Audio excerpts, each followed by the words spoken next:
Well, we've got our all-star teams locked in now for 2023, Utah, and barring obviously injuries and injury replacements, we know who's heading there to that all-star game this year.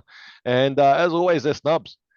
And I'm actually shocked. I'm actually shocked with this snub here. Yeah, that's a huge word here. Okay, and I'd like to give a shout out that Siakam got robbed.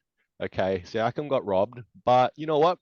The Raptors, have been sort of drowning all season. They're not even treading water. They've been like, they've been, drowning all season. And I guess they got potentially players at the trade deadline. And Siakam's probably paid for that by not getting a nod as an all-star, even though he's sort of putting up huge numbers for his team at the moment. But this player here in the East, I think he was the wrong player selected because if you think about this when you're picking all stars, okay, because there's only limited spots. That's the thing. That's why Aaron Gordon didn't get a spot, even though Denver's first in the East. In the West. This is why players like AD ultimately missed the spot because LeBron ultimately was recognized as the best player on the team there, so AD missed a spot too. But the thing here with the New York Knicks, and they're currently all right in the play-in spot here, potentially maybe finishing top six this year. All right, is that last year? All right, Julius Randle was playing, and they missed the play-in altogether. And they added Jalen Brunson. He's coming now, 22.6 assists, and he is the all-star for the New York Knicks, not Randle. They got this wrong. I don't know. How else can you spin this?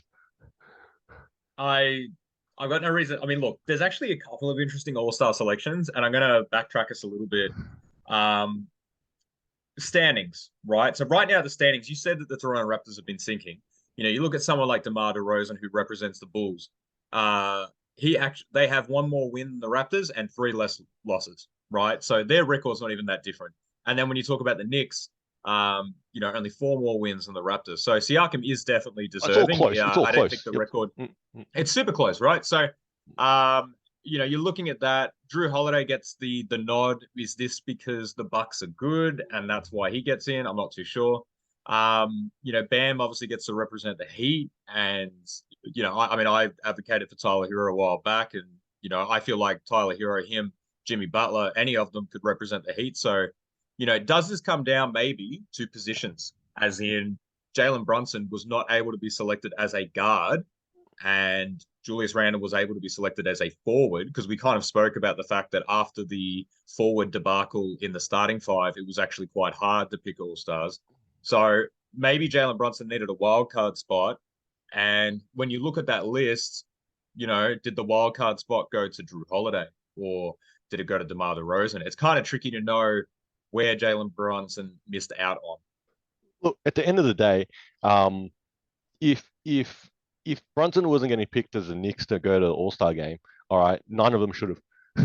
I think it's as simple as that. Yeah. I don't think you give a consolation prize here to Randall. Oh, sorry, mate, your teammate. We couldn't pick him because positioning, so we'll just pick you because we'll just give you a vote. I think, Well, and I think that's the thing with De'Aaron Fox. See, they got that right in the West there because Sabonis came along and he elevated the Kings to where they are now. And De'Aaron Fox is, I'm not saying he's not deserving to be an All Star nod, but the West are deep, especially in the backcourt.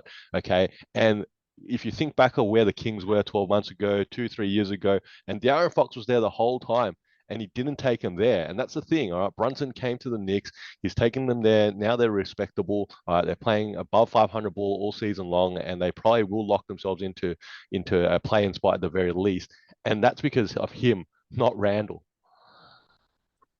yes. Well, obviously, Randall 2 years ago, he's clearly repeating that form. But, we watched a big dip last year and, obviously coming with a resurgence. I mean, the recognition's quite odd, right? So you look at James Harden, third in the East, and, really good record, but games played is the issue. But then that argument didn't seem to apply to, Damian Lillard, Paul George, Zion Williamson. Like the All-Star selections here would be lovely to get more context as to how they were selected because there's a lot of interesting choices in both conferences, right? Teams that are in that 10 bracket that have a player, and then there's a more deserving player in the fourth or fifth seed that doesn't get in. It's great content for every single podcaster and media cover of the NBA. You get the debate: should the All Star team be up to 15 players? Should they adopt a format in which it's like the Rising Stars Challenge, where they have four different teams and they do a mini tournament? Um, but yeah, you've definitely got snubs, and I don't know if we flipped them, like if we like maybe we would have a second take here, like redraft the All Star team and fix this a little bit. Would we still have some players left off here? The snub, this isn't a snub though. A snub is like a player that sort of missed out because they were overlooked. They just got this wrong. I can't. That's how I'm spinning this, and that's my take here. That the pick for Brunson over Randall is purely wrong. That's just no other Right. way to spin this. Okay, This is Brunson going to get a is the comment. All Star. Okay, Lukewarm. not Randall. I'm not Lukewarm. even a Knicks fan here, but you can see how passionate about it, that you've got this wrong. All right, and if Brunson isn't there, Randall shouldn't be there either. It's a it's probably a lukewarm take, man. I don't think people are going to disagree with you too much on this one. Julius Randle, clearly there's some talent there able to do this now for a second season at this kind of level. But when you talk about narrative, which seems to drive so many of the voting procedures in this league, the narrative is Jalen Brunson moves teams, they're suddenly better again. Yeah, no disagreement from me, man. Yo, this is Two Guys with Spare Time. I'm Faz, this is Nick.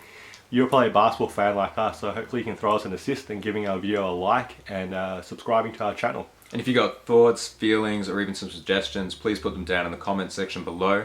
And thank you for using your spare time to watch us in our spare time.